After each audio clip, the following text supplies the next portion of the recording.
Voici comment Spacelem vous aidera dans vos besoins mécatroniques. L'importation de votre carte électronique vers Spacelem est réalisée par un lien IDF. Spacelem lit vos liens en IDF 3 ou 4 de manière standard sans option. Après la création de votre carte dans votre logiciel d'électronique, le lien IDF vous donne deux fichiers, EMN et EMP, qui contiennent des informations sur l'emplacement et la taille des composants. Quand vous ouvrez votre fichier, vous obtenez la carte et les différents composants avec leurs fichiers tels que vous les avez définis dans votre logiciel d'électronique. Dès l'ouverture de votre fichier, Spacelem crée directement une bibliothèque de tous les composants que votre carte comporte. Vous pouvez ouvrir de manière indépendante chacun des composants de votre carte, un CQFP100 dans cet exemple. À partir de là, deux possibilités s'offrent à vous. Soit vous commencez directement la création de boîtiers autour de votre carte, soit vous remplacez vos composants cubiques par des composants cosmétisés. Il est possible de concevoir vos propres composants dans Spacelem ou d'aller les chercher dans des bibliothèques de composants standards comme Trespart, qui est en lien direct avec Spacelem. Vous pouvez choisir vos composants soit par fournisseur, soit par classification ou nom de composant. Il est également possible de rechercher des composants dans des bibliothèques comme 3D Content Central. Recherchez un CQFP100 dans cet exemple, sélectionnez le composant qui vous intéresse dans la liste, puis vous pouvez le télécharger au format désiré. Une fois votre composant téléchargé, vous pouvez le visualiser dans Spacelem. Afin de remplacer le composant cubique par le nouveau composant cosmétisé, il faut prendre soin de vérifier que l'origine du composant importé correspond à l'origine du composant initial défini dans votre CAO électronique. Dans ce cas, l'origine du composant est en bas au centre, alors que le composant apporté a l'origine sur l'extrémité d'une patte. Il vous suffit simplement de déplacer le CQFP100 jusqu'à l'origine souhaitée et en quelques secondes, vous obtenez le résultat désiré. Désormais, il ne reste plus qu'à remplacer le composant cubique défini dans votre CAO électronique par le composant cosmétique. Il vous suffit de remplacer le composant en place par le nouveau composant. Allez chercher le CQFP100 cosmétique dans le fichier cible et en une fraction de seconde, vous obtenez le rendu de votre travail.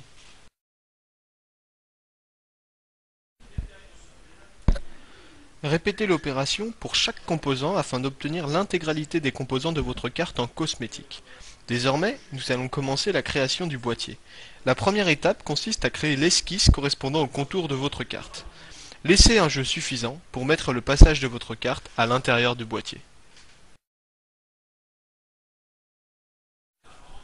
Désormais, nous allons définir la hauteur du boîtier. Nous avons la possibilité de s'appuyer sur les composants de la carte pour plus de rapidité et de simplicité.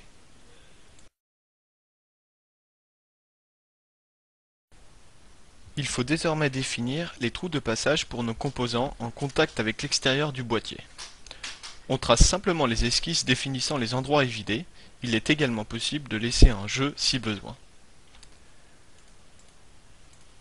Grâce à la fonction coq, nous réalisons le passage pour notre afficheur et nos diodes. Il ne reste plus qu'à définir l'épaisseur du boîtier, puis nous validons et c'est gagné. La dernière étape consiste à réaliser le passage de notre USB vers l'extérieur de la boîte. La fonction combiner vous permettra en 2 clics d'enlever la matière du boîtier en coïncidence avec notre USB. Vous pouvez, de façon simple, réaliser un jeu entre votre boîtier et le composant afin de faciliter le montage. Visualisez le résultat obtenu et validez quand vous êtes satisfait. Nous pouvons, si besoin, changer la couleur de notre boîtier. Maintenant, il ne reste plus qu'à travailler notre conception suivant le choix industriel de création du boîtier. Un boîtier usiné, un boîtier en plastique moulé ou un boîtier en tôle. Nous allons commencer par diviser notre boîtier en 2 parties afin de créer le couvercle et le fond du boîtier. Pour illustrer les 3 choix industriels de création de boîtier, nous créons 3 copies identiques du boîtier par un simple copier-coller. Nous avons désormais un boîtier usiné, un boîtier moulé et un boîtier en tôle. Pour commencer, nous allons créer notre boîtier usiné. Grâce à la fonction tirer, il nous suffit simplement de réaliser des congés à l'intérieur de notre boîtier, pour obtenir simplement le rendu de notre boîtier usiné.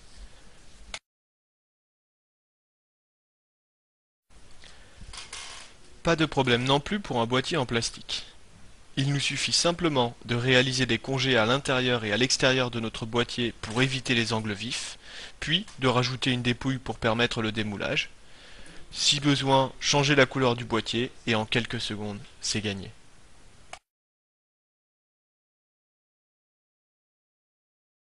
Pas plus de difficultés pour notre boîtier en tôle. Il nous suffit simplement de convertir notre coque initiale en tôlerie et de définir les différentes jonctions. Une fois le travail terminé, un simple clic nous permettra d'obtenir le déplié de notre travail. Spacelem vous permettra également de continuer à travailler votre boîtier dans le déplié. Réalisez rapidement une esquisse et une répétition pour réaliser des aérations dans votre boîtier. Les modifications seront bien sûr actualisées dans votre modèle 3D. Il est bien sûr également possible de travailler sur le couvercle. Par exemple, il est aisé de recouvrir notre boîtier avec notre couvercle en travaillant autour de celui-ci. Il est en effet intéressant de travailler dans l'assemblage pour plus de confort et de simplicité. Nous allons désormais nous intéresser à la fixation de notre carte. Dans ce cas, nous allons utiliser des rivets que nous aurions très bien pu trouver dans des bibliothèques de composants standards. Ici, nous allons créer notre propre rivet en conception dans l'assemblage pour bien souligner la facilité de conception dans Spacelem. Ici, nous sommes en mode coupe. Nous travaillons dans une section 2D et chaque modification effectuée est répercutée sur le modèle 3D. Nous pouvons nous servir aisément des entités déjà présentes dans notre assemblage pour concevoir notre rivet par rapport à notre boîtier. Dans cette section 2D, vous pourrez effectuer sur votre modèle toutes les modifications souhaitées. Ajouter des congés, définissez les cotes désirées pour votre rivet, imposez à votre modèle une fonction coque en lui indiquant l'épaisseur souhaitée.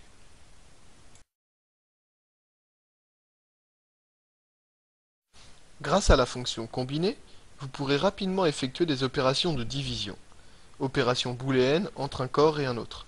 De façon simple et intuitive, vous pourrez facilement travailler dans l'assemblage.